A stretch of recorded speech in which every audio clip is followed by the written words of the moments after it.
මෘදුකාංගවල ගුණාත්මක භවය ගැන කතා කරද්දී නිතරම එන ප්‍රශ්නයක් තමයි කෝඩ් එක කොච්චර සංකීර්ණද කියන එක. අද අපි මේ ලැබිලා තියෙන මූලාශ්‍ර ටික අරගෙන ටිකක් ගැඹුරක කතා කරන්නයි යන්නේ සංකීර්ණත්වයේ මනින එක ක්‍රමයක් ගැන. ඒ කියන්නේ සයික්ලොමැටික් කොම්ප්ලෙක්සිටි නැත්නම් CC ගැන. අරමුණ තමයි මේ CC කියන මෙට්‍රික් එකෙන් ඇත්තටම මනින්නේ මොකක්ද? හරි ඒක ගණනය කරන්නේ කොහොමද? සහ වැදගත්ම දේ ඒකෙන් අපිට තියෙන ප්‍රයෝජනය මොකක්ද කියලා බලන එක. ඔව්. ඇත්තටම මෘදුකාංග ගුණාත්මක භවය කිව්වම ඒක එක දෙයක් නෙමෙයිනේ. පැති ගොඩක එකතුවක්. දැන් මූලාශ්‍රවලත් කියනවා වගේ විශ්වසනීයත්වය ආරක්ෂාව වගේ දේවල් එක්කම අර නඩත්තු කිරීමේ හැකියාව. මේන්ටේනබිලිටි කියන එක. ඒක හරිම වැදගත්. කෝඩ් එකක් තේරුම් ගන්න, වෙනස් කරන්න, බග්ස් එහෙම හදන්න ලේසි වෙන තරමට හොඳයි. මෙන්න මේ නඩත්තු කිරීමේ හැකියාවට තමයි කෝඩ් එකේ සංකීර්ණත්වය කියන එක කෙලින්ම බලපාන්නේ. එතනට තමයි CC එන්නේ. එහෙම නේද? සරලවම කිව්වෝ CC කියන්නේ ප්‍රෝග්‍රෑම් එකක් හරි ෆන්ක්ෂන් එකක් හරි ඒක හරහා යන්න පුළුවන් එකිනෙකට වෙනස් ස්වාධීන මාර්ග. linearly independent paths. ඒ ගණන මනින එකක් නේද? හරියට අර ලිබ්රින්ත් එකක් ඇතුලේ පාරවල් කීයක් තියෙනවද වගේ. හරියටම හරි. ඔව් ඒ අදහස තමයි මූලික. මාර්ග ගණන වැඩි වෙනවා කියන්නේ කෝඩ් එකේ තියෙන ලොජික් එකේ අර අතුබෙදීම් branches ඒව වැඩි කියන එක.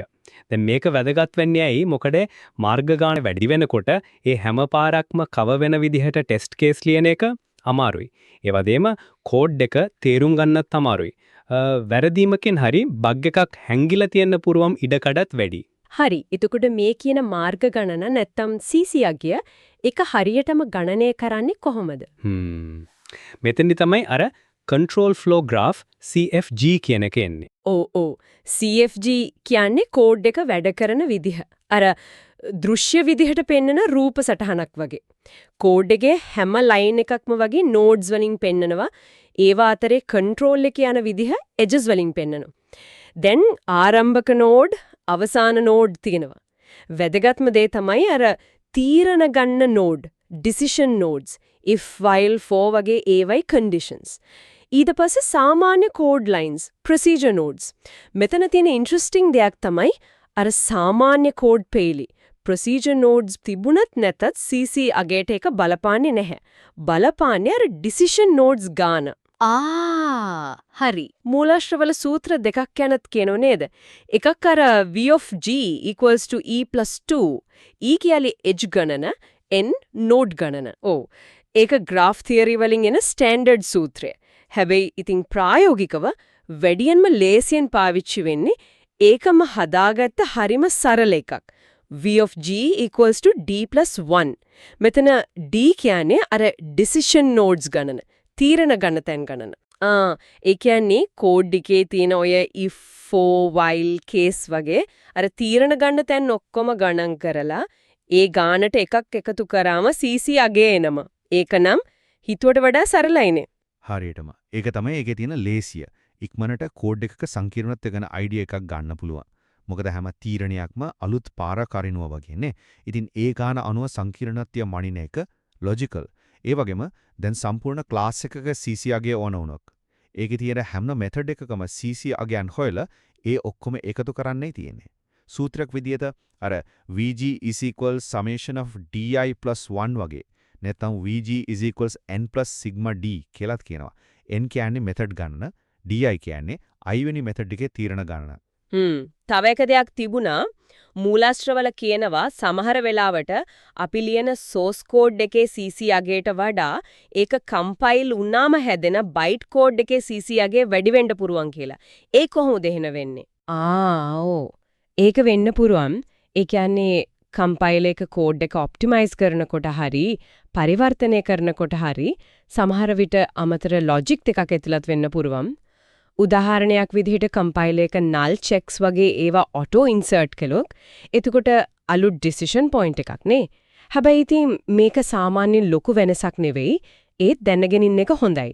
හරියනම් මේ ඔක්කොම සාරාංශයක් විදිහක ගත්තොත් CC කියන්නේ කෝඩ් එකක තියෙන අර ස්වාධීන මාර්ග ගණන බලලා ඒකේ සංකීර්ණතය ගැන අදහසක් දෙන මෙට්‍රික් එකක්. V of g is equal to d plus 1 කියන සරල සූත්‍රයෙන් ගණන් හදාගන්නත් පුළුවන්. හැබැයි ඉතින් මේ අංකය දැනගත්තම ඇත්තටම මොකද්ද කරන්න ඕන? මොකද්ද මේකේ ප්‍රායෝගික වැදගත්කම? ප්‍රධානම දේ තමයි මේ CC අගය අපිට warning එකක් වගේ සාමාන්‍යයෙන් guideline එකක් තියෙනවා. CC අගය 10ට හරි 15ට හරි වඩා වැඩි වෙනවා නම් ඒ කෝඩ් කැල්ල ඕනවට වඩා සංකීර්ණ වෙන්න පුළුවන් කියලා. එහෙම කෝඩ් එකක් තීරුම් ගන්න අමාරුයි, දෙක වෙනස්කම් කරන්න ගියාම අලුත් bugs හැදෙන්න තියෙන risk එක වැඩි, තුන නඩත්තු කරන්න අමාරුයි.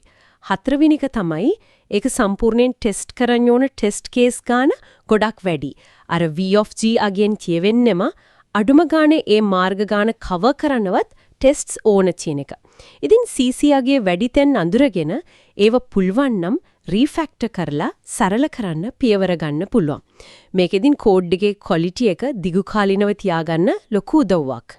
ඒක නම් පැහැදිලි. එහෙනම් අන්තිමට හිතන්න දෙයක් අපි කිව්වා VG equals D+1 සූත්‍ර ලේසි ප්‍රායෝගිකයි කියලා. හැබැයි ඒක ගණන් ගන්නේ decision points ගණන විතරනේ. දැන් හිතන්නකෝ සරල if x10 වගේ එකක CC අගය 2යි. D equals 1 නිසා 1 plus 1 equals 2. ඒ වගේම ගොඩක් සංකීර්ණ if A and B and C and D5 E is equals to F and G H වගේ කොන්දේසියක ඒකෙත් CC අගය 2යි. මොකද ඒකත් එකම decision point එකක්. හැබැයි ඉතින් කෝඩ් එක ලියන කෙනාට කියවන කෙනාට දැනෙන ඇත්ත සංකීර්ණත්වය මේ දෙකේදී අනිවාර්යම වෙනස් නේද? CC අගය විතරක් බැලුවම අර කොන්දේසි ඇතුලේ තියෙන කොම්ප්ලෙක්සිටි එක මගහැරෙනවා වගේ නේද? සමහර විට CC කියමේ කතාවේ එක කොටසක් විතරද?